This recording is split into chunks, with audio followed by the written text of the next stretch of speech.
Bom, então vamos começar formalmente, pontualmente, Vamos. às 19h29, né?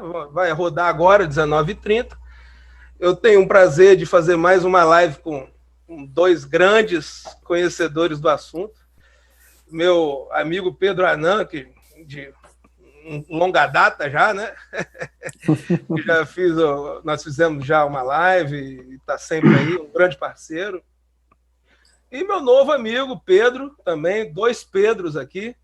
Ele que é vice-presidente Obrigado. de turma no CARF e grande conhecedor do assunto. Eu acho que todos vocês vão ter muito o que aprender aqui, porque vai ser uma live muito rica, porque são duas pessoas grandes conhecedores da teoria com aplicação prática, né? Eu falo isso, eu falei até com vocês, porque eu vejo muita gente falando de teoria, teoria, certo, e aí?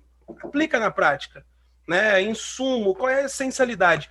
E nós vamos ver hoje desses dois grandes, que eu tenho um grande prazer de conversar, com quem eu tenho um grande prazer de conversar, experiências teóricas com aplicação prática enorme.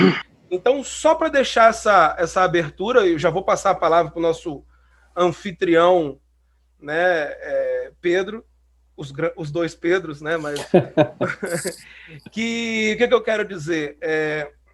O nosso assunto hoje é esse tema intrincado, né, imbrincado, esse tema denso que ninguém consegue se achar ainda, né, do que é a essencialidade para o creditamento de PIS e COFINS e o que isso tem a ver com o atual cenário, especialmente com a pitadinha, né, da questão do voto de qualidade aí, com essa recente modificação legislativa. Eu entendo também muito saudável, muito salutar que as pessoas participem, que mandem mensagens, que mandem dúvidas, e os nossos dois Pedros aqui, eles são bastante acessíveis, eles estão aqui mesmo para a gente responder as dúvidas de todos vocês, tá? Então, e quanto maior a participação de todos vocês, maior, melhor, mais rica vai ser ainda a nossa conversa, o nosso bate-papo aqui. Então, sem mais delongas, eu vou passar a palavra para o nosso hoje anfitrião, né, nosso grande, o Pedro, tá? Que vai fazer uma exposição e depois eu vou ler as perguntas aqui, tá? Eu vou esperar ele falar, né? E no momento de uma parte eu faço a pergunta. Tá bom, Pedro? Muito obrigado por ter aceitado o nosso convite e a Que isso. palavra está com você. Obrigado você, João. Obrigado, professor Pedro, doutor João, pelo convite. É realmente uma honra participar. Eu vejo que vocês, já não é o primeiro debate que vocês fazem, né? Então, promover o debate é muito importante, e eu entrei nessa onda, acredito sim que é muito importante. Ainda mais agora que a gente está nesse momento aí, diferente, né, de pandemia, que a gente está distante. Espero que todos os que estão acompanhando a gente aqui estejam bem. E assim, vamos lá, vamos trabalhar, vamos ser bem prático, tratar do tema aqui, né? O tema que a gente escolheu para hoje, ele é bem complexo, né? É justamente um exemplo de um tema que é bom discutir, porque a gente, de certa forma, vai democratizar esse conhecimento também para pequenas e médias empresas, né? Para estudantes, advogados. Então, não fica só naquele âmbito das grandes empresas, dos grandes escritórios de advocacia que acompanham o CARF. Então, assim, eu sempre gosto dessa palavra, democratizar a discussão, que realmente é algo muito importante, né? E, de uma certa forma, esses debates, eles contribuem para a previsibilidade, para a segurança jurídica. É assim que a gente cria um ciclo virtuoso, né? Trabalhando para que um dia o tão sonhado ciclo virtuoso de adimplência exista. Porque se as empresas sabem como recolher o tributo, com a certeza de que não vão levar um auto de infração, a chance delas adimplirem o tributo é muito maior, né? Então, Partindo aí do primeiro ponto, relacionado ao tema, né, que nosso tema hoje aqui é aproveitamento de crédito de PIS e COFINS dentro da sistemática não cumulativa, né, PIS e COFINS não cumulativo, leis 10.833 e 10.637. A gente, tratando desse tema, e aí no final a gente coloca a cereja no bolo, que é tratado o fim do voto de qualidade no CARF. Sim. Então, tratando desse tema, eu acho que o grande marco para esse tema é o julgamento do recurso especial no STJ, tá? Julgamento 1.221.170, certo? Esse julgamento, ele foi proferido em sede de recurso repetitivo, né? E ele é vinculante. O CARF, pelo RICARF, o regimento interno do RICARF, ele tem que obedecer julgamentos proferidos em sede de recurso repetitivo. Então, a gente tem que obedecer o que foi colocado lá. E o que foi colocado nesse julgamento?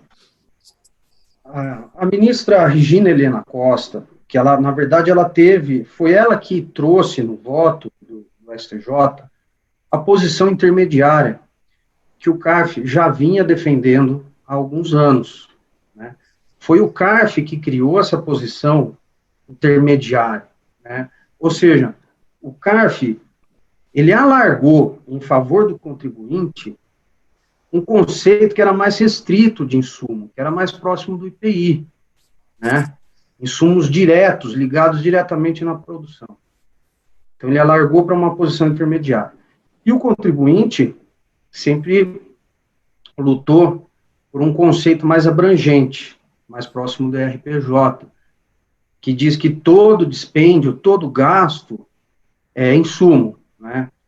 Seria suficiente para aproveitamento de crédito de PIS e COFINS não cumulativo. Então, a ministra Regina Helena Costa, que inclusive até fez uma palestra no seminário do CARF, um ano antes desse julgamento na STJ, ela já vinha acompanhando os julgamentos do CARF, né? Então, no meu entendimento, o STJ nada mais fez do que confirmar o entendimento do CARF. Essa posição intermediária do conceito de insumo, certo? E disse com todas as palavras que considera as instruções normativas 247 e 404, né, de 2004, ilegais, que são elas que traziam aquele requisito de que tinha que ser empregado direto na produção, no insumo. Os que eram mais restritos, né? Isso. Mais, sim. É muito próximo ao conceito do IPI, né, Pedro? Essa normativa, né? Eu lembro dela. Bem próximo. Então, elas são ilegais. Então, ninguém pode mais aplicar ela. Superado isso, veio uma nota da PGFN, e em seguida, o parecer normativo COSIT da Receita, né, número 5, de 2018.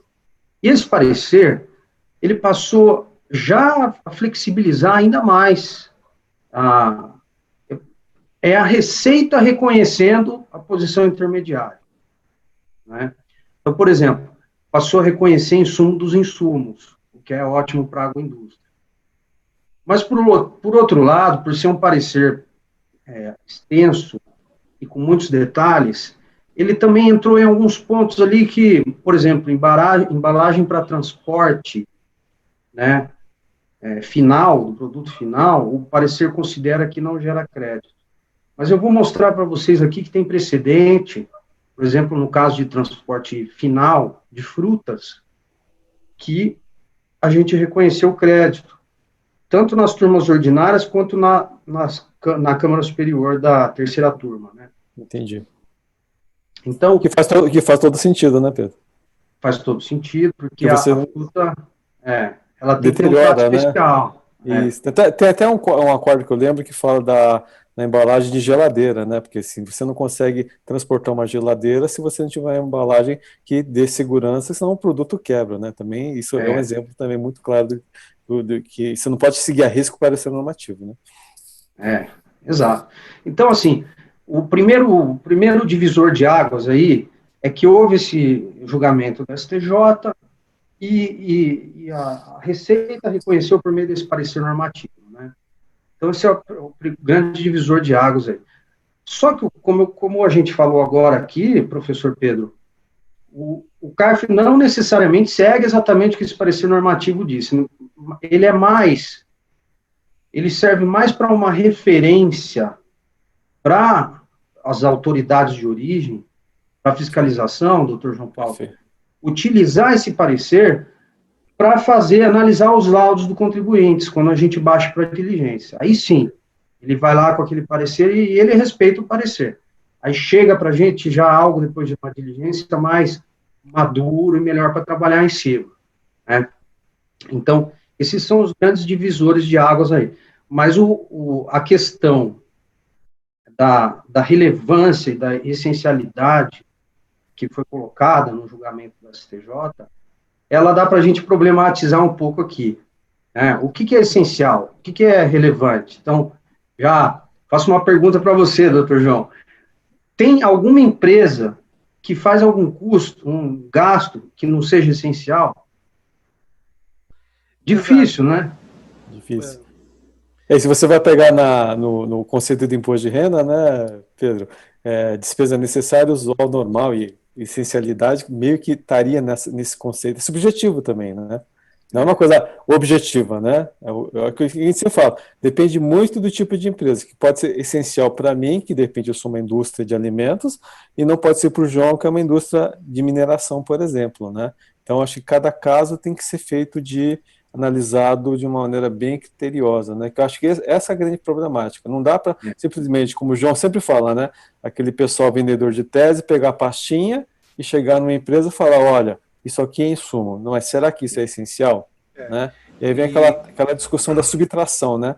Será que se eu tirar da cadeia produtiva, né? O produto vai chegar com a mesma qualidade no cliente, né? Ou seja, no consumidor? Acho que esse que é o ponto, né? E uma primeira conclusão, então, não sei se vocês concordam, poderíamos chegar agora, é que não existe insumo de prateleira. O que eu quero dizer com isso? Muito cuidado com esses carinhas que botam a pastinha e falam, olha, essa pastinha aqui que serve para todo mundo, cara, não serve para todo mundo. Se você está falando para todo mundo, ou é letra de lei, aí basta o cara ler a lei, então não precisa do papel, ou não serve para todo mundo, né? Porque se a sua situação é particular, você tem que analisar no chão de fábrica para ver se naquele contexto aquilo é ou não essencial, né? Como é que eu vou vender a esmo algo de prateleira? Então, já começa por aí. E aí o Pedro vai comentar, tenho certeza logo mais, como é que eu me respaldo disso do ponto de vista probatório, que aí é algo bem prático, né, de uma possível fiscalização, se a fiscalização vier e falar, olha, estou questionando isso aqui foi, né? Como que nós provamos isso? Mas aí é um pouco mais para frente. Sigamos, Pedro. Não, a gente pode tratar da questão da prova agora, sim. É bem interessante, né? Porque é o seguinte, os conselheiros no CARF, a gente se depara muito com recursos voluntários direcionados ao CARF, que foram elaborados antes do julgamento do STJ. Ou seja, eles não sabiam que o STJ ia reconhecer essa posição intermediária. Então, chega lá um recurso para a gente que não condiz com o atual entendimento. Né? Alguns conselheiros, às vezes, entendem, é claro que cada caso é um caso, né? Mas às vezes entendem que não tem prova e pode até reconhecer uma preclusão, por exemplo. Não fez a defesa de acordo com posição intermediária. Esse recurso, ele quer o conceito antigo, o conceito mais amplo de insumo, mas esse conceito não vale mais.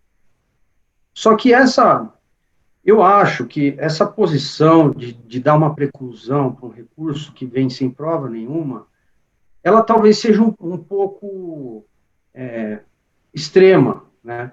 Porque A gente tem diversas regras, diversas normas, artigos no processo administrativo fiscal da legislação que obrigam a busca da verdade material. Então, ela é uma regra no processo administrativo fiscal. E considerando que o contribuinte não tinha como saber, como o STJ ia julgar, é prudente, e o CARF tem feito isso sim na maioria dos julgamentos, baixar o processo em diligência, para que ele vá para a autoridade de origem de fiscalização, para que o contribuinte, quando chegue lá o processo, junte um laudo, e aqui vem o ponto central da questão probatória. O laudo, ele tem que apresentar, primeiro, qual a atividade da empresa, o que ela faz, né? Para comércio não tem crédito de PIS/COFINS não cumulativo, né? Só tem para serviços e indústria. Tá? Então vai falar, eu sou uma indústria, a produção de madeira. Né? E para produzir madeira, primeiro eu tenho que plantar a madeira, depois eu tenho que derrubar a madeira, depois eu tenho que tratar a madeira, depois eu vendo os farelos, né? Então, assim, cada etapa tem que ser explicada, até com um infográfico, se possível, né? Muitos têm juntado e ajuda bastante. E, para cada etapa, é bom que o contribuinte explique qual foi o dispêndio, o gasto que ele teve naquela etapa, e por qual razão aquele dispêndio é importante, é essencial, é relevante. Né? Então, aí sim, a gente consegue já fazer um primeiro filtro para ver o que a gente vai reconhecer como dispêndio dentro do conceito de insumo ou não. Né? Então, esse já é um bom avanço. E aí, superada essa parte da diligência, a gente vai julgar, né? O processo volta para o CARF e a gente trata ponto por ponto. Né? Agora, uma observação que eu gostaria de fazer para finalizar essa questão probatória é que o aproveitamento de crédito de PIS/COFINS dentro da sistemática não cumulativa é algo maior do que o aproveitamento do insumo. O insumo, ele é uma submatéria dentro dessa matéria que é gigante. Sim. Então, que a gente tem diversas hipóteses de aproveitamento de crédito, PIS/COFINS não cumulativo. Né? Então, normalmente os processos são bem complexos, a gente tem que trabalhar bastante, mas, em geral, a jurisprudência do CARF, ela é bem... Eu acho que ela avançou muito, eu acho que existe uma segurança na jurisprudência do CARF que dá para as empresas acompanhar. E pegando um gancho, viu, Pedro, assim, que você está falando, e também tem uma particularidade, às vezes não é porque o contribuinte não sabia que ia ter decisão da STJ, às vezes o advogado não sabia como fazer um recurso voluntário e entrar nesse detalhe, né, porque essa questão do insumo, você tem que conhecer processo produtivo, né, você tem que conhecer muito bem a atividade da empresa, e quem a gente conhece tem muitos colegas que não saem do escritório, né, eles simplesmente coloca lá a discussão genérica, né, pega o artigo 3º e fala, isso é insumo, e não traz prova porque eles não sabem, né. E eu lembro muito bem, uma vez eu atendi uma empresa de mineração, que não era o caso de insumo, mas sim de material intermediário para EPI, que a gente teve que visitar a planta da fábrica e fizemos um laudo, né, eu junto com o engenheiro, tirando fotos, demonstrando o processo produtivo, e assim, né, engenheiro, assim, ele não escreve muito bem, né? Então eu tive que refazer o laudo de uma linguagem para que o juiz pudesse entender que isso já estava na esfera judicial. E no CARF eu acho que é assim também, né? E eu vejo, viu, Pedro, que seria até um conselho para quem está com processo para ser julgado ainda no CARF, está para ser pautado o processo, está para entrar em pauta, se não fez, de repente faz uma razão aditiva, né? Ou, de repente, entrou em pauta, faz um memorial, vai lá fazer uma sustentação oral. Quem tiver, às vezes tem processo muito grande, né? Você deve ter visto e viver isso dia a dia, que o advogado nem aparece, né? Simplesmente não tem ninguém para fazer sustentação oral, e aí, sabe, o recurso é muito pobre, E assim, vocês estão sendo muito assim, até bacanas, né, em dar essa oportunidade de baixar em diligência, mas eu acho que é obrigação do advogado, né, e da empresa, já que tem essa decisão, é a decisão de 2018, né, fazer um complemento do recurso, fazer um memorial, faz um laudo se não tiver, e junta no processo para poder ajudar no julgamento, né. Ajuda, e a gente, muitas vezes, considera um memorial nesse sentido. Isso pode ajudar a turma a baixar o processo de diligência. Convencimento é aquele cara que está em dúvida, né, Pedro, que é mais duro, né, o conselheiro que é mais duro na sua posição, naquele ponto de preclusão, não aceita o direito material. Acho que é importante essa sustentação oral e demonstrar que aquele item, não aquele item que tem muita dúvida, e ajuda, né. E aí, quem tem processo no CARF tem que ir sustentar, tem que dar um jeito, ajuda muito. E aquilo que a gente estava falando, né, João, quando a gente fez um bate-papo antes de a gente fazer a live, que a coisa é dinâmica também, né, vai evoluindo, né, ou seja, tem itens que antes não dava crédito, porque não era tão relevante assim, que hoje passa a ser por causa com essa pandemia, inclusive, né? nessa pandemia.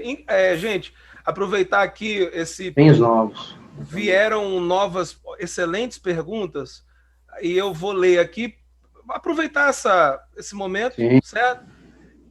O Pedro Cunha, ele pergunta: as empresas de comércio não podem aproveitar crédito de insumos, mas podem aproveitar crédito de bens comprados para revenda, certo? É uma pergunta que ele faz. Depende, né? É uma questão complicada, assim. Sem o caso para analisar, é difícil dizer, sabe? A gente tem, esses processos são muito complexos, então, assim, é difícil dizer, realmente, não é um caso que chega muito para a gente lá. A Florence é a professora Florence Aret. É um prazer tê-la aqui como nosso ouvinte. Eu tenho o livro dela aqui meu Deus, Presunções no Direito Tributário.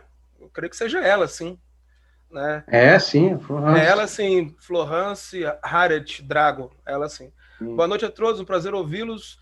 A essencialidade, na opinião de vocês, está relacionada ao produto, serviço final da empresa ou envolve custos administrativos, de gestão, financeiros, etc? É a primeira pergunta dela. Tem outras aqui. Importante. Pergunta interessante, né, Pedro?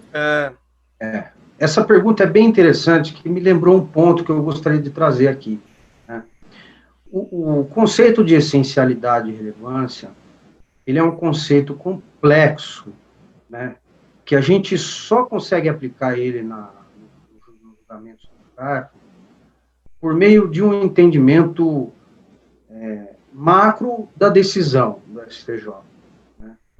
E essa decisão, eu achei que ela é muito boa, ela é bem extensa, ela explica exatamente, por exemplo, o que é dispêndio acidental não é dispêndio essencial e relevante. Né?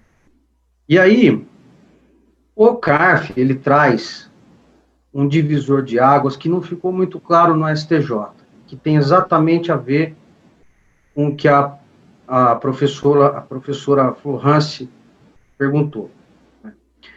O CARF faz uma separação. Tá? Os dispêndios administrativos que são comuns a toda e qualquer empresa, e aí eu fiz um rol aqui, eu vou pedir para colar aqui um pouquinho.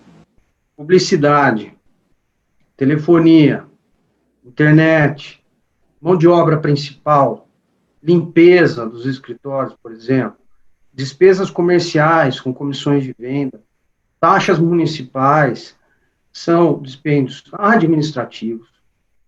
E os dispêndios administrativos, em regra geral, não são equiparados a insumos nos julgamentos do CARF.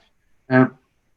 Então, o CARF tem esse diferencial, eu acho que é um ponto a mais que confere um pouco mais de segurança ainda. A jurisprudência do CARF mostra que os dispêndios administrativos, em geral, não são tratados como insumos e não possibilitam o aproveitamento de crédito.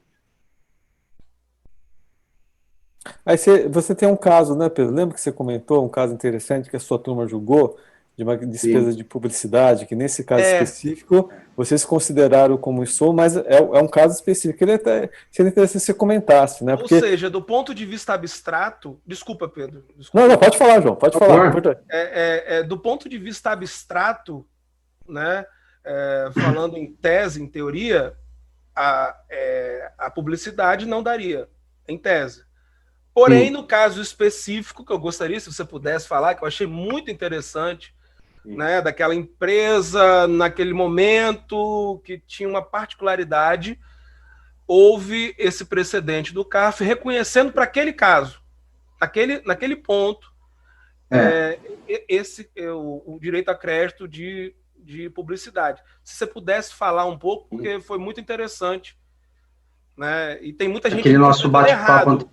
errado. Isso. E tem muita gente que Sim. está com o conceito equivocado, que acha que essa decisão foi uma decisão que dá um conceito mais abrangente, e não é, né? Porque não Não é. analisou o caso concreto, né? Sim. Esse caso é muito interessante. A gente reconheceu um dispêndio que normalmente não é reconhecido, porque é administrativo, os gastos com publicidade. A gente reconheceu no acórdão 3201 005 668, no caso da Visa do Brasil. A gente reconheceu os dispêndios com publicidade como insumos nesse caso, um caso, uma exceção à regra mesmo. Por quê? Por que é insumo nesse caso? Tá? Eu vou tentar explicar aqui. Assim, o julgamento demorou um pouco e acho que foi o primeiro caso no CARF que reconheceu publicidade como insumo, né? Mas eu lembro bastante do debate e o que me chamou a atenção é que a Visa do Brasil, ela é uma bandeira, tá? Ela não é a instituição financeira, ela não é a dona do cartão, tá? E ela não tem cliente final. Os clientes da Visa do Brasil são as instituições financeiras, as donas do cartão, né? Então, a gente vê novas bandeiras surgindo aí nesse mundo moderno que a gente está vivendo hoje. Eu não sei, talvez PicPay ou outras assim, nesse sentido, né? E a Visa do Brasil é uma bandeira muito forte, porque todo lugar que a gente vai aceita o cartão Visa, né? Sim. Mas, às vezes não aceita o Mastercard, por exemplo. O American Então, Express, né? American Express. Então, o que acontece? A Visa foi autuada durante a Copa do Mundo por ter aproveitado crédito, PIS/COFINS não cumulativo, sobre os dispêndios com publicidade, né? E por que a Visa entendeu que ela poderia aproveitar esse crédito? Porque é o seguinte, tudo que ela fez, e o objeto social dela, é divulgar a própria bandeira, né? Então, quanto mais forte a própria bandeira, mais lugares vão aceitar os cartões que têm a bandeira Visa. E, consequentemente, os clientes da Visa, que são as instituições financeiras, vão ter os seus cartões aceitos em mais lugares, vão ter mais transações financeiras em mais lugares. Então, a única prestação de serviço que a Visa do Brasil fez foi dar publicidade para fortalecer a sua bandeira. É como a bandeira de um hotel, por exemplo. Normalmente, como é que se faz um hotel, né? Você tem lá o dono do terreno, ele chama alguns investidores, e num segundo momento eles procuram uma bandeira Transamérica, por exemplo, que por si só ela traz os clientes. Sim. Então, já que a atividade principal da empresa é essa, os dispêndios com publicidade são insumos, nesse caso, né? Então, a gente reconheceu na turma 321, a nossa turma, a terceira sessão, segunda Câmara, a primeira turma. A gente reconheceu o dispêndio de publicidade como insumos, nesse caso. Uma forma bem, uma exceção, né? De uma forma bem inovadora aí. Porque nesse caso é aquilo que você falou, né, Pedro? É específico, né? Ou seja, que tem essa questão da relevância, tem a questão da que eu acho que você já falou da singularidade do processo, né? Ou seja, não teria como a Visa crescer ou divulgar sem ter esse gasto de propaganda que acaba sendo essencial para ela. Eu diria, sem propaganda ela não sobrevive, né? Então acho que é mais ou menos nessa linha, né? Que aí você não pode aplicar para caso comum, né? Que eu acho que Não, tem que pensar muito, né, e analisar cada caso, né? sim. Tem a próxima pergunta aqui da professora Florence, que é o seguinte, a continuação da anterior, né? Se sim, né? Ou seja, se a essencialidade está relacionada ao produto, serviço final da empresa, né? Como poderíamos enquadrar esse perfil próprio da empresa e essencial a ela nessa linha de insumos essenciais? Quais seriam os critérios de raciocínio de base? Eu acho que é um pouco aquilo que você estava falando, né, Pedro, sobre o administrativo, né, os critérios, o que a empresa tem por gastos administrativos e se você pudesse falar um Venda, pouco sobre isso. comercial, né?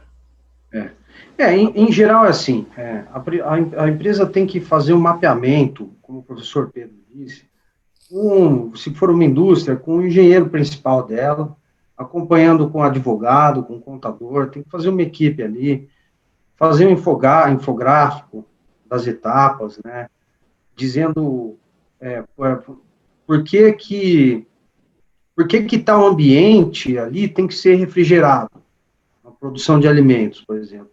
E é uma temperatura muito específica, né? Passou disso, a comida estraga. Então, tem muitas especificidades de cada setor que transformam os gastos com aquele ponto específico, transformam eles em insumos, né? Então, assim, o perfil da empresa, na verdade, respondendo a professora Florence, na verdade, ele não precisa ser enquadrado no perfil de essencialidade, né? Eu acho que é ao contrário, talvez, tentando responder aqui, que é uma pergunta bem interessante, né? Na verdade, o perfil da empresa é o dela. O perfil dela tem que ser mostrado, né? E você tem que discriminar as etapas e explicar por que cada dispêndio em determinada etapa é relevante. O critério da subtração norteia muito isso. Ele fala, ó, sem esse dispêndio, o meu produto estraga e eu não vendo lá o meu produto final, por exemplo. Esse é um dos Verdade, nortes concordo, que concordo. Tem até um caso, acho que interessante, que uma vez o professor Nathanael Martins comentou numa palestra da PET, que ele fala que tinha uma empresa, dois casos, né? Uma empresa, ela usava muito preservativo, né, no seu processo produtivo, e aí se questionaram, né, por quê? Porque vocês estão, né, que pessoas não engravidem? Ele falou, não, é que esse preservativo era usado no processo produtivo mesmo, porque ele encapava lá um tubo para poder fazer o processo produtivo, e tinha também a questão do absorvente, né? Falei, nossa, tem muita mulher nessa fábrica, né? E usa absorvente. Não, o absorvente era usado também para poder absorver, né, o líquido lá que tinha no processo produtivo, e esse era o melhor item para poder fazer a absorção, por isso que o gasto era grande e acabou sendo considerado essencial. Mas o que você falou, Pedro, você tem que mostrar, né? Porque senão, se for analisar de maneira fria, realmente você questiona, né? E eu lembrei agora também, Pedro, que você falou da questão do transporte. Quando é madeireira, olha que interessante. Em tese, o transporte não daria crédito, mas você explicou aquela particularidade, né, um extrativismo de madeira que né, ele tem uma particularidade, que o cara entra na floresta, tem toda uma questão que vocês, de certa forma, reconheceram, né? Essa questão é bem interessante também, doutor João. A gente reconheceu na nossa turma, e tem algumas turmas que reconhecem, ordinárias, que o transporte pessoal, os gastos com transporte pessoal, como combustíveis lubrificantes, por exemplo, são insumos para a produção de madeira, produção de cana, de álcool, por exemplo, né? Mas esse, inclusive, é até um caso um pouco controvertido, porque ele foi mantido, foi mantida a cobrança, né, foi negado o crédito na Câmara Superior do CARF, tem caso recente aqui, negado por voto de qualidade, o caso 9303-005-538, na Câmara Superior. Mas na nossa turma, no acórdão 3201-006-374, a gente reconheceu os gastos com combustíveis lubrificantes, como insumos, porque basicamente é assim, a empresa ela não se encontra num local de fácil acesso, né? Ela não passa por vias públicas. Muitas vezes, uma madeireira ela tem que abrir uma estrada para plantar ou para extrair a madeira, né? Então, assim, são dispêndios excessivos e que estão diretamente ligados à produção da empresa. E mais, na nossa turma a gente reconheceu também que no caso de indústria que exporta também, a gente reconheceu como insumos os dispêndios com combustíveis lubrificantes, utilizados nos veículos após a industrialização, tá? E gastos, os gastos na exportação também, porque as leis 10.833 e 10.637 reconhecem os gastos com armazenamento, né? Você pode entender que movimentação também entra nesse conceito. Até lembro aqui, conselheiro, foi meu colega de turma, Marcelo Giovanni, que até ele que abriu esse entendimento ali na turma. Então, a gente passou a reconhecer, sim, alguns dispêndios. E quero lembrar aqui, que é bem importante, né?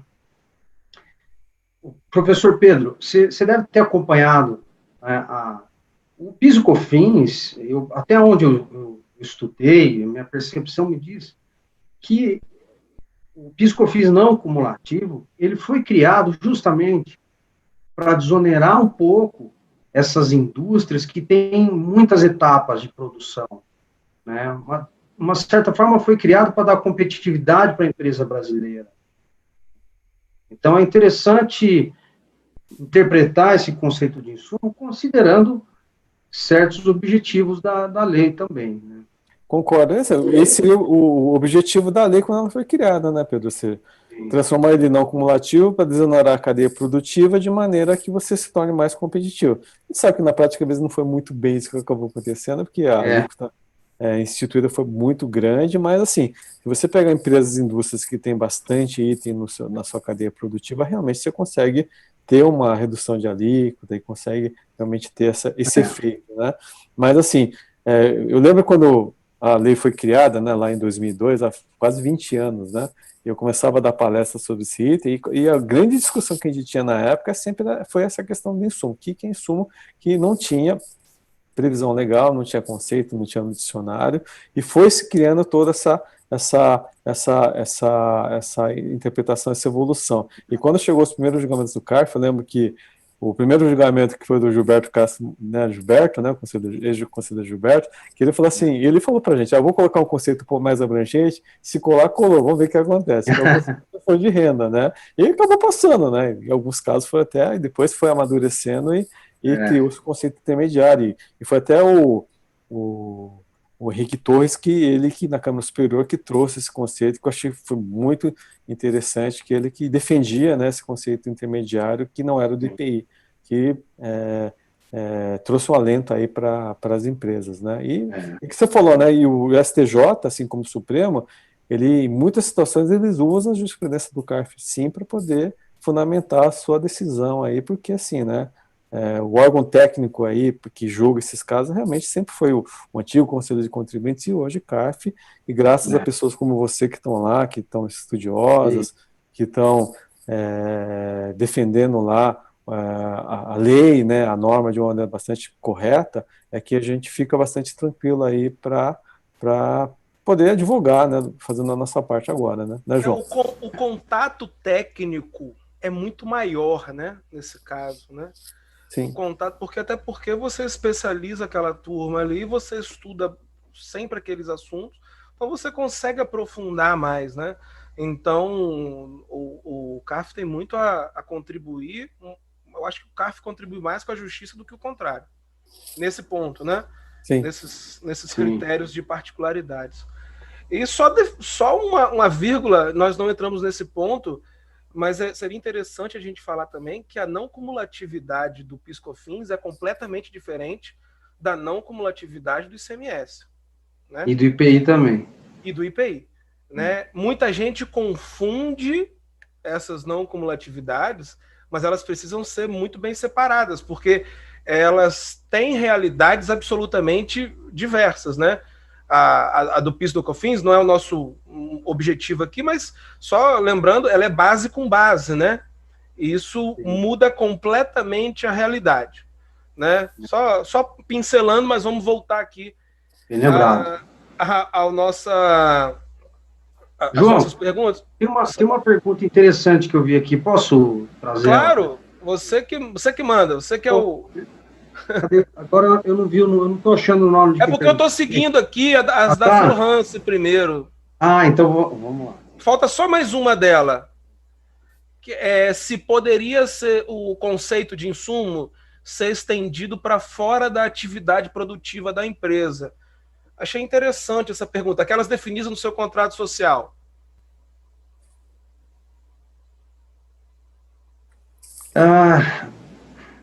Perguntinha pegadinha essa perguntinha. Então, a princípio não. Tinha uma pergunta mais simples, não, Flor? A princípio não. Mas, por exemplo, no caso da indústria que exporta, a gente reconhece alguns custos pós-produção. Inclusive o que você falou, aquela questão do depósito alfandegado, né, Pedro? Que tem decisões do CARF entendendo que sim. Mas deixa eu te ajudar, acho que o caso teria que analisar cada caso, né? Então, por exemplo, vamos pensar uma empresa de mineração, ou empresa que faz alumínio, né? Que ela tem jazida, né? Então, ela tem toda a extração da jazida mineral, que não está no seu objeto social, né, principal, né? Só que ela precisa transportar todo esse minério para a fábrica para poder ser transformado para poder fazer. Estou falando isso porque eu entendo, eu trabalhei num caso muito específico que o físico questionou, por exemplo, o que ela tinha? Ela tinha uma esteira de transporte, né? E essa esteira de transporte trazia aquela pedra que era extraída da mina e era jogada nos martelos, né? Que moía aquilo e depois aquilo era derretido, né? E aí a autoridade fiscal, naquele caso específico de IPI, entendeu que aquilo não era produto intermediário, mas daí se provou que aquilo era utilizado no processo produtivo. Acho que é mais ou menos talvez nessa linha. Eu lembro que tem um caso do CARF também, que era de uma empresa de papel grande, que ela criou praticamente uma cidade, né? E aí tinha todos uns gastos que circunscreviam aquela fábrica, né? Que não aceitava como insumo, e aí o CARF acabou flexibilizando alguns itens, né? Sim, uma pergunta interessante. Por exemplo, frete entre estabelecimentos. Isso. É um dispêndio, que pode ser comum a todas as indústrias. É um dispêndio que a empresa não é uma transportadora. A indústria lá não é uma transportadora. Mas é um dispêndio sem o qual ele não consegue produzir os fretes entre estabelecimentos. Então, é um caso que é possível, sim, tomar crédito nesse caso, e o frete entre estabelecimentos tem sido reconhecido nas turmas ordinárias, e 1 ano e meio, 2 atrás, foi reconhecido na Câmara Superior também, porque foi acompanhado pelo conselheiro Charles Maia, meu ex-presidente de turma aqui, a quem saúdo, um abraço, doutor Charles Maia, e que mudou o entendimento da Câmara Superior do CARF também, nesse sentido, para reconhecer os fretes entre estabelecimentos.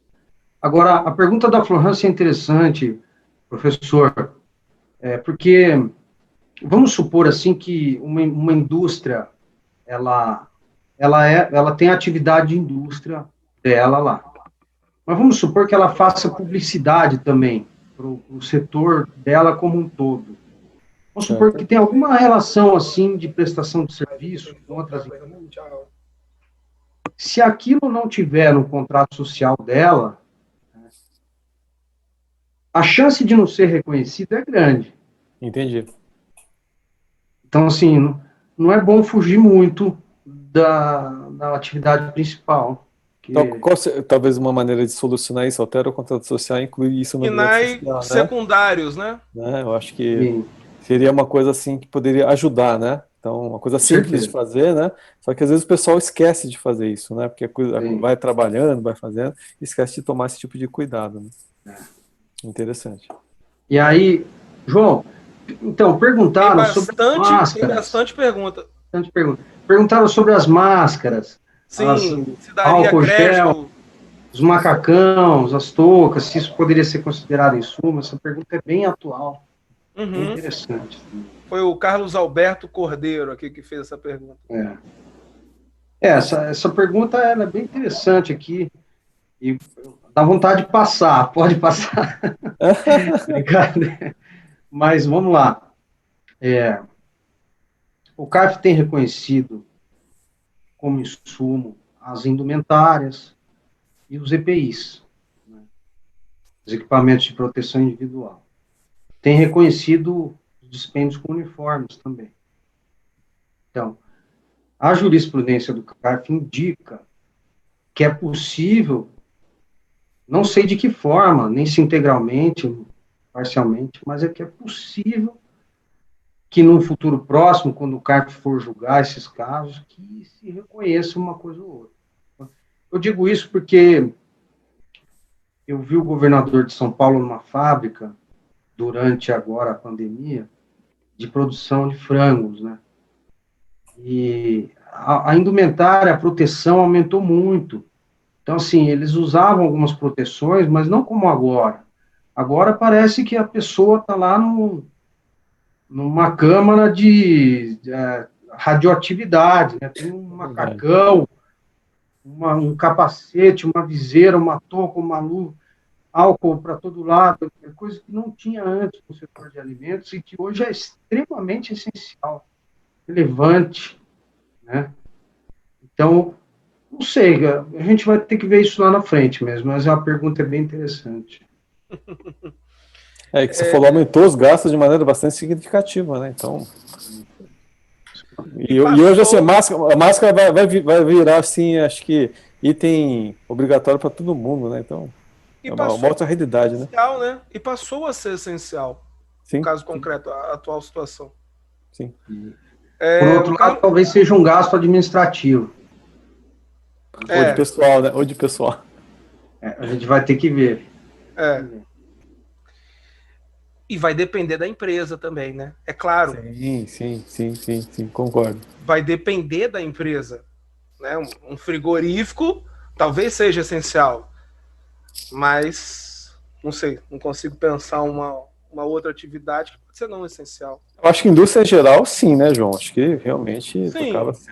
E até para prestação de serviço, dependendo do caso, quem atende com o público, né? Eu acho que é uma questão de proteção, né? Você vê hoje Correios, né? Os Correios, os atendentes lá do Correio lá, tem que usar aquela máscara de plástico, mas a máscara por baixo, porque é o dia inteiro atendendo o público e a chance de infecção é muito grande, né? Muito grande. O Carlos Alberto, ele fez mais algumas perguntas. Existem diversos gastos que são insumos na atividade comercial.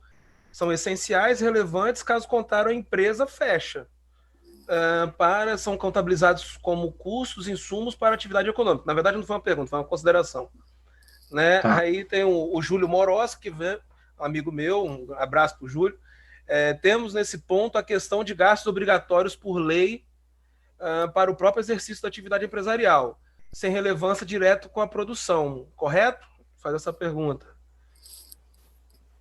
Entenderam? Sim, bom, os EPIs, equipamentos de proteções individuais, é um exemplo disso, né? A gente reconhece alguns gastos que são obrigatórios por lei, como insumos, né? E, por exemplo, esse é um exemplo bom também, olha, limpeza normalmente não é reconhecido como insumo porque todo mundo limpa, a empresa tem que limpar, né? Mas no setor alimentício, a limpeza é algo de um outro nível, né? Tem muitas especificidades, E, em alguns casos, a gente reconhece como um insumo simples, dispêndios com limpeza, por exemplo. Até porque eles são obrigatórios por lei. Esse é um dos casos. Né? Leis sanitárias. Esse é um dos casos.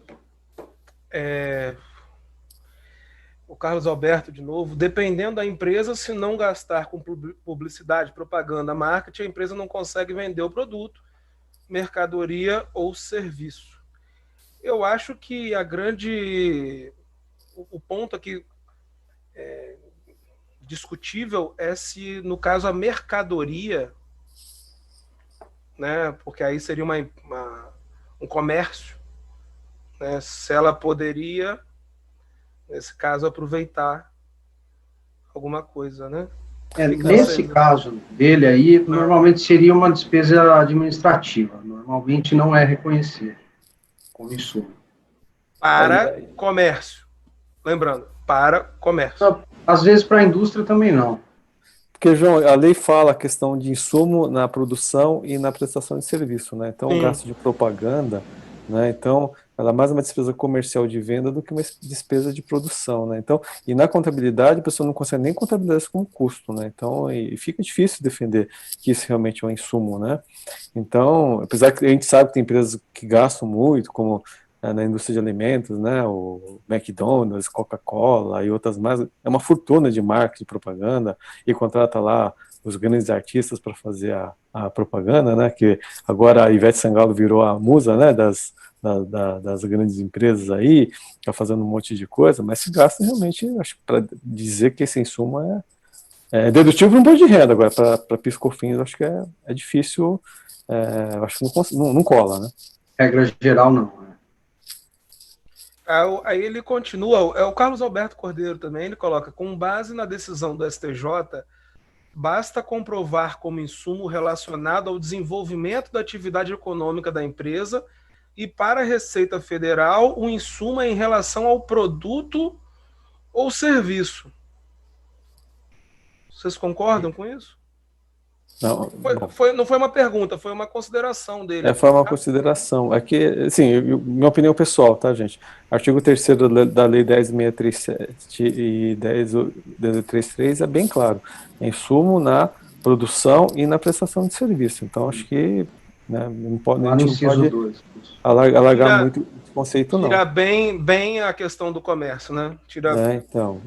E aplicando a decisão da STJ e parecer normativo, é que a gente fala, né? Porque a gente sempre recomenda com a empresa.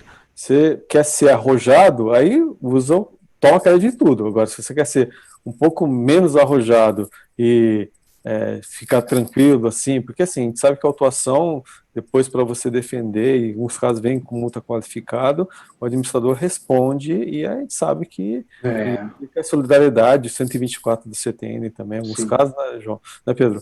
Então, eu se eu fosse o administrador, o dono da empresa, ficaria muito criterioso. Atento, Sabe, professor, o seu ponto me lembrou de um ponto que eu queria falar aqui para vocês.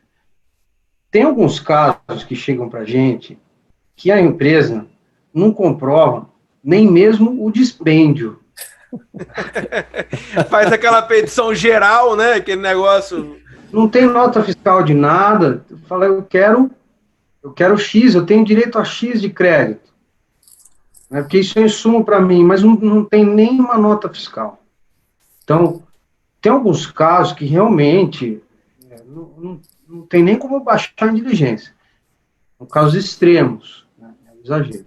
E aí, dentro desse papo todo, doutor João, você que está coordenando o nosso evento hoje aqui, eu gostaria de sugerir aí, a gente trabalhar um pouco, discutir um pouco aqui, como que vamos supor que com esse novo critério de desempate no CARF, o CARF passe a reconhecer, empatar, né, na votação do conceito de insumos, para reconhecer dispêndios que são administrativos como insumos.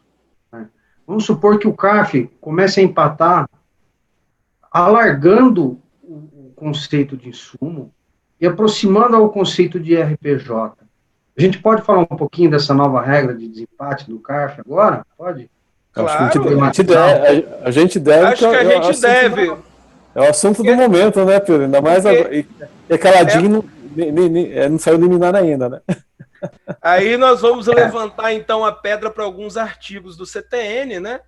Que é o 100, inciso 2 do CTN, o 112. Vamos ficar só nesses dois, tá? 100, inciso 2 e o 112, né? O que diz o 100, inciso 2, se eu me recordo bem, é que as constantes decisões administrativas são fontes do direito administrativo tributário, certo? Sim. Se você puder ler aí, Pedro Anã, por gentileza, pelo que eu estou me lembrando, é o 100, inciso 2. São normas complementares das leis, tratados e das convenções internacionais.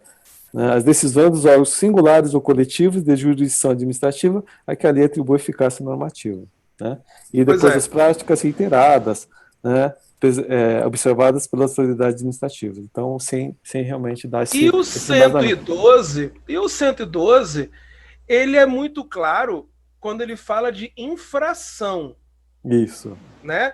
A decisão é favorável ao contribuinte, não é essa palavra, a decisão... Você poderia ler, por favor, Pedro? Artigo 112, a lei tributária que define infrações ou lhes comina penalidade interpreta-se da maneira mais favorável ao acusado em caso de dúvida quanto à captação legal do fato, a natureza ou as circunstâncias materiais do fato, ou a natureza ou concessão dos defeitos, autoria, imputabilidade ou punibilidade, e natureza da penalidade aplicada ou a sua graduação. Realmente, é mais para a questão penal. Portanto, é infração, certo?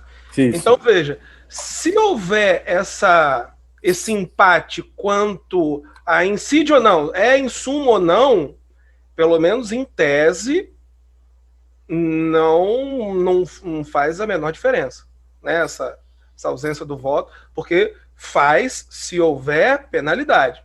Houve a qualificação da multa, ok. Aí tá empatado, então o desempate é mais favorável ao contribuinte. Então fica 75 sem o 150. Ok. Não, vamos imaginar uma hipótese.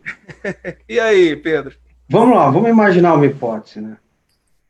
Assim, vamos supor que a turma vote empate para reconhecer os dispêndios com publicidade numa outra empresa que não o exemplo que a gente tratou hoje aqui. Né? Vamos supor que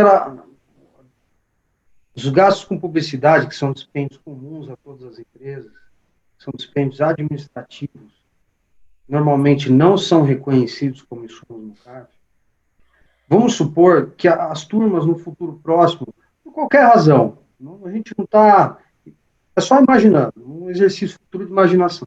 Que empate para reconhecer como insumo os dispêndios com publicidade, sem que aquilo realmente seja um insumo próximo do exemplo que a gente tratou mais cedo hoje. Havendo um empate, o desempate é em favor do contribuinte, pela regra nova de desempate no CARF. Em 100% dos casos. Não tem meio termo, empatou, o resultado é favorável ao contribuinte. Sim, ela é bem clara nesse sentido. Né? Então, na verdade, é importante registrar que não foi nenhuma inversão de voto de qualidade. Na verdade, houve uma mutação de voto de qualidade. Porque ele é diferente de qualquer coisa que a gente tinha antes. Antes, a gente tinha alguns votos do presidente, o voto de qualidade, que às vezes era a favor do contribuinte. Tá? Então, a gente está diante de uma nova regra. E como que o CARF vai lidar diante dela? E aí, doutor João, vem o que você colocou. Né? Até que ponto a gente aplica o 112, né? Onde que está escrito que a gente, onde existe empate, cancela o quê? Cancela todas as multas, os juros e o crédito tributário? Ou cancela só as multas? Onde diz isso? Né? Outro ponto. Em muitos julgamentos, eles são vários julgamentos dentro de um julgamento só. né? É por tópicos, né, Pedro? Por tópicos. Então, a nova regra de desempate, então, faz sentido que ela só se aplique no ponto que houve empate, né? Isso. Isso parece muito óbvio, mas não foi tratado antes. Então, assim, não tem uma regra que disciplina isso. Então, assim, a gente precisa hoje de regras inferiores para regular uma possível decisão contra a lege do CARF. Eu vou exemplificar aqui. Uma decisão que reconhece como insumo dispêndios administrativos, que normalmente não são reconhecidos. Uma decisão dessa desrespeita o julgamento do STJ sobre os insumos, ela desrespeita o regimento interno do CARF. Vamos supor que a turma, então, empate. E no empate, aqueles dispêndios administrativos são reconhecidos como insumos. Uma decisão dessa, ela é legal e existe algum mecanismo dentro das atribuições internas do CARF? Até, doutor João, você comentou isso outro dia quando a gente conversou. O CARF ele tem atribuições internas. Será que ele pode regulamentar alguns possíveis casos desses que sejam contra a lege ou contra o regimento interno do CARF? Como é que a gente vai fazer diante de uma decisão que desrespeita um recurso repetitivo do STJ? São várias questões que ainda precisam ser respondidas, né? Sim. Vai ter que alterar o regimento interno do CARF para poder se adequar à nova legislação, né? Então acho que tem muita lição de casa aí que vai ter que ser feita aí, né? Caso contrário, vai ficar, né, um Frankenstein, né? Porque me parece que a gente tem que fazer uma separação, certo? Veja, o próprio artigo 45, se eu não me engano, do decreto 70.232, 235, né? 235, ele, e junto com a questão do interesse, né, ele diz lá que se a União, que está ali caracterizada, né, como fisco, né, claro, ela perde no CARF, ela não tem interesse, ela não pode, né, recorrer, buscar a justiça, até por uma questão lógica, né, porque a União é o CARF, né, o CARF é um órgão, então não teria interesse jurídico. Isso, acho que não precisaria nem do artigo 45, mas o 45 está ali para dizer isso. Tá, isso é uma questão. A segunda questão é quando há uma decisão contra a lege no CARF. Porque aí há uma quebra do próprio funcionamento interno das atribuições do CARF. Então são coisas diferentes. Uma coisa é o CARF entrar no mérito e decidir contrário à União. Ok. Aí, de fato, não tem interesse. Outra coisa é o CARF julgar contra leges, contra a atribuição do CARF, de uma forma, evidentemente, esdrúxula, uma forma teratológica. Então, são questões distintas. Neste caso, talvez ela tenha interesse não pelo mérito em si da questão, mas por ter quebrado as atribuições que lhe competem. Certo? Então, o interesse jurídico viria da violação à atribuição do CARF, não do mérito da discussão que estava sendo colocada em si. Bom, assim, a priori eu posso estar falando uma grande bobagem, mas me parece que seria por aí. É um caso novo, né? Ainda não existiu. A gente está esperando os liminares, né? Vamos ver o que vai ser, mas se essa regra for mantida, eu desconfio que o CARF vai ter que se adequar com algumas regras inferiores, posteriores, né? Sim. Ô, João, tá tomando cerveja, João? Que isso? Não oferece pra gente, cara? 1 litro de água aqui, ó. Tá parecendo um barrilzinho de chopp, pô. Eu boto um monte de água aqui para eu. Que aí eu tomo todo, aí eu me lembro que eu tomei a quantidade suficiente. Certo. Mas Não, mas é interessante esse ponto que você colocou, Pedro, porque realmente são questões novas, né, que estão vindo aí, né? Essa lei ela foi aprovada recentemente, então realmente vai ter muitas coisas para ser regulamentadas aí, né? Porque e aí tem outras discussões que eu andei vendo o pessoal falando, como é que fica o caso dos recursos que estão pendentes de julgamento, né? Se aplica ou não, se aplica de maneira retroativa ou não. Então acho que tem bastante coisa aí que tem que ser regulamentada, né? Porque senão vai criar um prejuízo muito grande aí para os contribuintes, né? Sim, com certeza.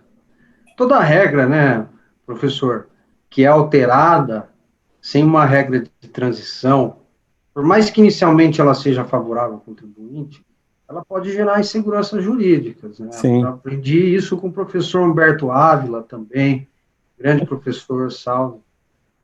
Eu vivenciei isso na prática lá, porque assim, quando eu fui para o CARF, era conselho de contribuintes, aí depois virou CARF, então eu peguei toda essa transição e realmente muita discussão, muita, né, debate que teve em relação a isso, pegamos as ações populares, né, lembra as ações populares daquele ex-procurador também, que causou lá também, vocês na Fiesp também, né, ajudando a gente lá, ajudando lá para poder não virar um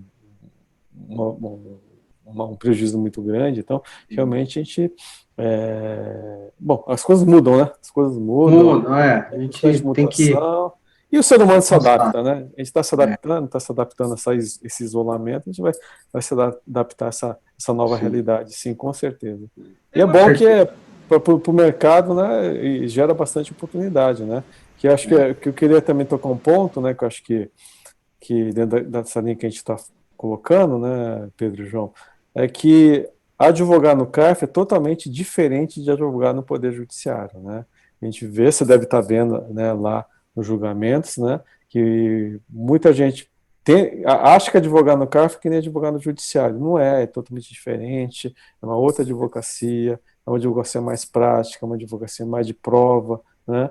E a gente vê que tem muito advogado e às vezes muito contabilista, que às vezes a defesa foi feita pelo contabilista, que ela não se atenta para esse detalhe e simplesmente joga a petição lá. Aquilo que você falou, vem um recurso que não prova nada, né? Simplesmente transcrição de lei, ou pega acórdãos que já foram reformados e tenta aplicar e não aplica, e não dá para aplicar, e assim, e são casos bastante significativos, né? E não é culpa da empresa, é culpa da empresa que contrata mal, né? Não contrata, não quer gastar com honorário, ou acredita no falso milagreiro que o João adora, né, João? Esse pessoal aí que vende as coisas. Vendedor, né? De terra no céu, né? É o que eu falo. Quem que nunca ouviu aquele cara que diz que a Receita tem uns créditos voando? Você já deve ter ouvido isso, né? Aí você explica, mas como assim crédito voando? Ah, porque o cara paga errado, ele em vez de colocar 0,9, ele bota 0,8. Aí paga e fica voando. Então, eu tenho acesso a esses números que estão voando, você me paga com deságio e eu pago a sua... Cara, assim, essa é velha, né? Então, mas pelo amor de Deus. Tem gente que acredita, João, que vê a pessoa com o extrato Sincor, né? O tal do extrato Sincor. Tem acesso à sua conta corrente, tem lá milhões de créditos que você não usou. Sim. Né? É muito Deixa que eu pago o seu DARF. Deixa comigo que eu pago o seu DARF. Oh, meu Deus, eu já ouvi isso tanto. Que hora que eu perco o tempo ouvindo um sujeito desse. Mas vamos lá, tem mais algumas perguntas interessantes aqui, do Lucas Mateus. Dentro da questão dos créditos que não são diretamente ligados ao processo produtivo, os gastos de refeitório e com alimentação dos funcionários podem ser considerados como insumos? Como é que está esse entendimento lá, Pedro? Não. Normalmente não são considerados insumos. Independente de onde eles estejam ou não, independente... Se é uma empresa de refeição que presta serviço, vocês entendem que é como se fosse um gasto de pessoal? Um gasto de pessoal. Em regra geral, sim. Entendi.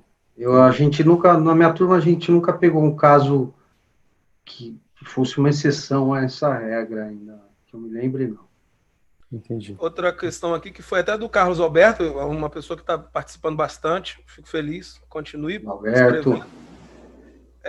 Uma das provas é a contabilização do gasto como custo ou despesa. Sim, de fato, mas eu acho que é o início isso, né? Porque eu posso contabilizar da forma que eu quiser. Agora, eu tenho que ter laudos, eu tenho que ter provas efetivas de que aquilo realmente é um custo ou uma despesa, né? Sim. A contabilidade, o advogado e a produção, para as empresas que aproveitam crédito de PIS e COFINS não cumulativos, elas têm que andar juntas, desde o começo. É importante. Não, eu concordo, porque o que acontece, né, Pedro, que às vezes o advogado fica vendido, né, porque ele acha, ele defende uma coisa, e aí chega lá no dia do julgamento, e aí o relator mostra que aquele item não está na produção, que aquele item não é um gasto essencial, né, e aí eu já vi casos de advogado estar na sustentação oral fazer aquela cara de espanto, aí fui pego de calça curta, né, e realmente eu acho que é que a gente sempre, que eu sempre defendia, né, o ideal seria o advogado, junto com a contabilidade, junto com o pessoal da produção, trabalhar desde o momento que iniciou a fiscalização, ou desde o momento que você começou a fazer o levantamento desse crédito, né? Porque aí você fica confortável para defender e dizer que realmente isso é essencial ou não é, né? E a gente vê que em maioria das vezes o pessoal é contratado faltando uma semana para acabar o prazo para fazer a impugnação, não consegue fazer uma impugnação porque não dá para fazer. Imagine, você tem lá 30 itens que foram glosados, né? E aí, como é que você vai conseguir comprovar item a item, né? Então, acho que isso realmente, a empresa tem que tomar muito cuidado com isso, porque isso Você muito... sabe, professor, tem uma coisa boa nessa história toda. Apesar de ser difícil comprovar e discriminar os Sim, despesas, na maioria dos casos que a gente vê, basta ela fazer isso uma vez. é verdade. Essa estrutura, entendeu? Esse esqueleto das Sim, tomadas de sim, crédito. concordo. A gente já aceitou até laudos repetidos já, né? De operações, são a mesma operação e vários processos diferentes. A gente aceita o mesmo laudo que foi juntado no primeiro processo. Por que não? Porque não muda, né? O processo não mudou, né? A Muda. princípio, né? É. Então, assim, muita gente critica o PIS e COFINS não cumulativo, né? Porque é complexo, e eu entendo. Não é fácil contratar um advogado, juntar todo mundo com um contador e fazer isso. Mas também, para as empresas que a gente está tratando aqui, normalmente são empresas médias para grandes. Então, Isso. então, assim, a questão não é tão preocupante assim. Eu vejo assim. E Eu avançou concordo bem. com, eu concordo com você, Pedro, porque assim, é aquele ditado, né? A economia é a base da porcaria, né? Porque não adianta você ficar economizando, não querendo gastar, ou querer fazer uma coisa interna. E que você falou, É, você não precisa ter um laudo sofisticado de 100, 200 páginas, que isso ninguém vai ler, né?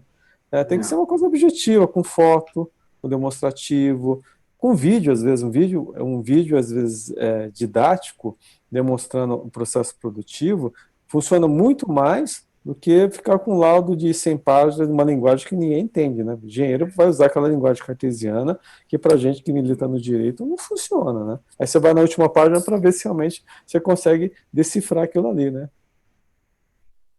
E a o gente vê, né? infográfico ajuda muito também, os Sim. infográficos. E a gente vê que tem muita empresa que não fez essa lição de casa ainda, né? Que está tomando crédito do arroz com feijão, está tomando crédito errado. Até o João, o professor Marcelo Magalhães citou na nossa live que a gente fez da última vez, de empresas que são consideradas como exportadoras e não estavam se considerando, estavam pagando PIS/COFINS de uma maneira muito grande. Aquilo que Sim, você falou também, né, Pedro? Não é só insumo, né?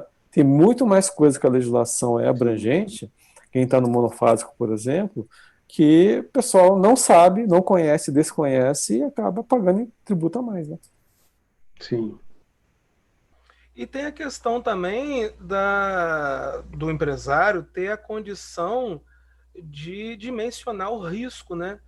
Se você não tem uma assessoria muito qualificada que te diz, olha, você tem um risco, mas o risco é tanto, né? Tudo Isso. bem, aqui o meu parecer é que isso pode ser um insumo, tem o parecer do seu contabilista, do seu controller e tal, mas o risco é médio, né? O risco é grande, o risco é pequeno, você vai tomar esse risco, porque isso aqui pode te dar uma consequência, você pode ter uma multa qualificada, né? Você pode ter 150% de multa aqui, ué. Sim. E aí? Pode ficar uma situação impagável, você pode colocar a sua empresa numa situação muito complicada. Aí eu não sei se vocês já viram, certamente já, porque vocês têm grande experiência, no sujeito que fala assim, mas tem a empresa ali que ela toma até crédito de mão de obra e nunca teve problema. Eu falei, cara, mas isso não significa que esteja correto. Claro. Né? Isso não significa que ela não possa ser alvo de uma fiscalização.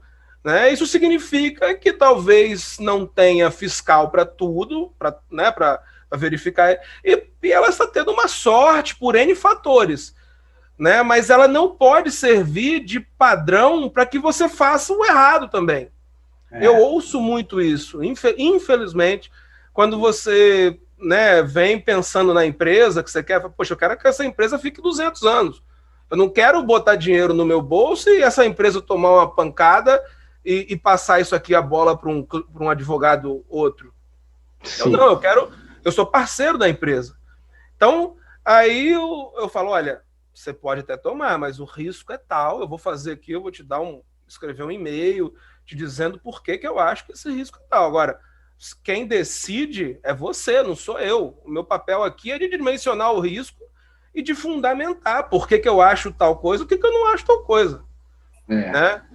Infelizmente, eu estou vendo muita gente que não, toma tudo, toma crédito de tudo. Eu já vi, sabe? E eles esquecem de explicar o risco e esquecem que, porque aquela empresa fulana para quem você fez esse serviço, ela está equivocada por isso, e não significa que ela está que só porque ela não foi pega que nós também não seremos. Né? Bom, mas a empresa tem que tomar muito cuidado, de fato, para aproveitar créditos de PIS/COFINS não cumulativos. Tem que tomar muito. Em geral também, né, Pedro? Assim, eu até comentei com vocês naquele bate-papo que a gente teve, teve um colega que estava atendendo uma empresa, que ele é o contabilista da empresa, né, que ela recebeu a carta de um escritório de advocacia, que parece até bonito, que ele anexou uma solução de consulta, porque, primeiro, a solução de consulta a gente sabe que é para aquele consulente, né, não é para todo mundo. Que só porque naquela solução de consulta, naquele caso específico, entendeu que o plano de saúde dava direito a crédito, porque era uma obrigação legal, poderia aplicar para essa empresa. Só que daí a gente tinha que analisar o objeto da empresa, a atividade da empresa, e não dava para aplicar, né?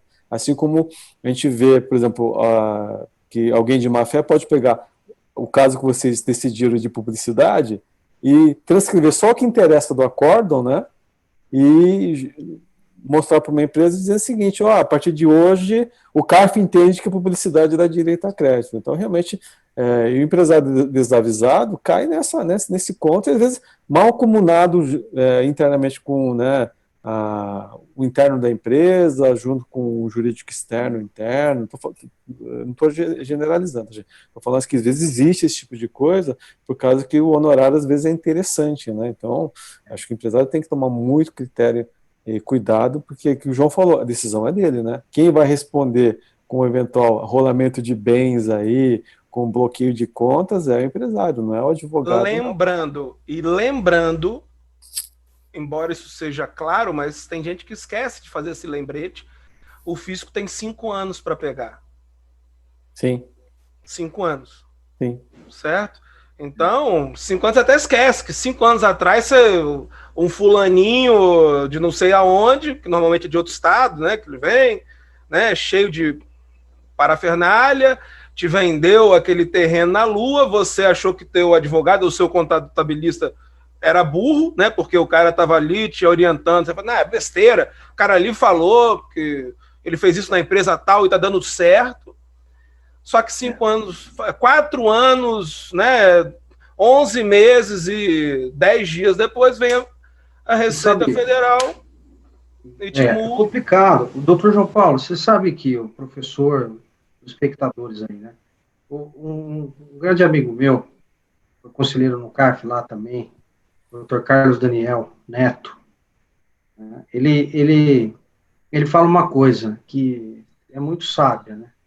Essa dualidade que a gente vive hoje, né? Essa briga, essas questões teratológicas, elas não contribuem muito para o nosso crescimento, para o nosso desenvolvimento como sociedade, né?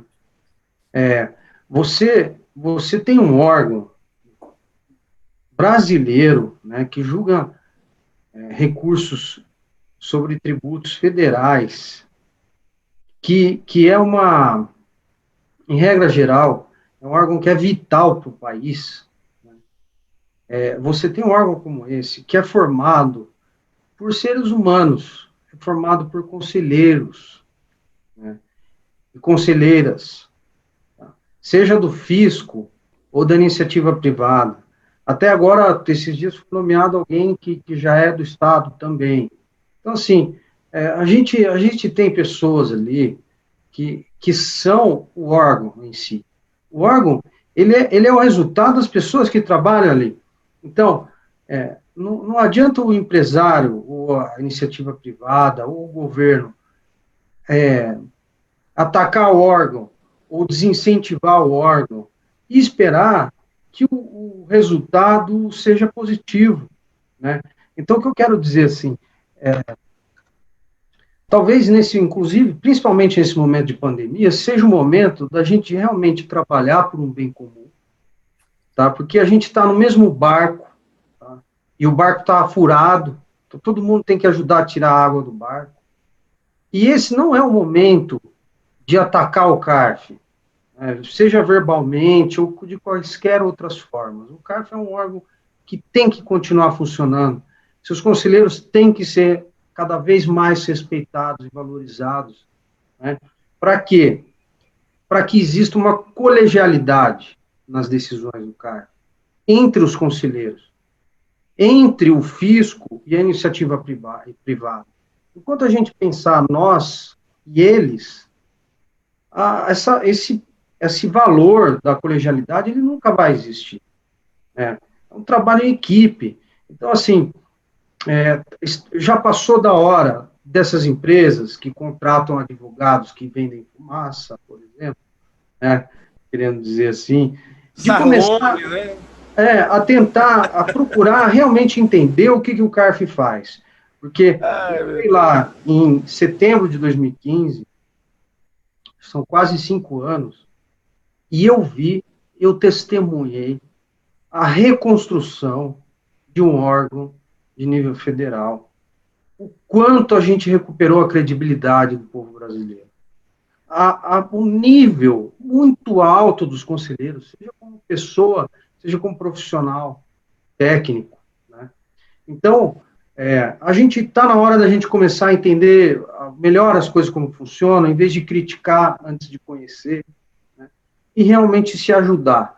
Então, doutor João, só completando o que você disse, está na hora das empresas realmente, quando tem algum assunto que envolve tributo federal, fazer uma pesquisa nas decisões do CARF, contratar um advogado que conhece a jurisprudência do CARF.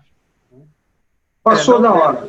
Não tem como você comprar uma ideia de alguém que venda um suposto crédito sem isso. Isso é básico, né? Você tem que ter pelo menos um jurídico interno ali para fazer essa...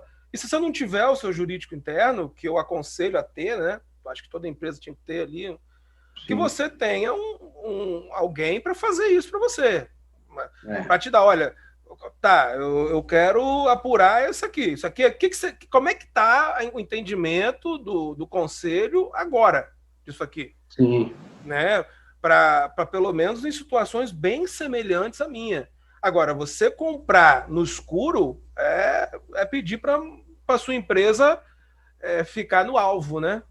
Sim. Mas vamos adiantar um pouquinho, porque incrivelmente já passou quase 1h30, já faltam quase 9 horas aqui. Vamos falar então. O assunto é bom, né, João?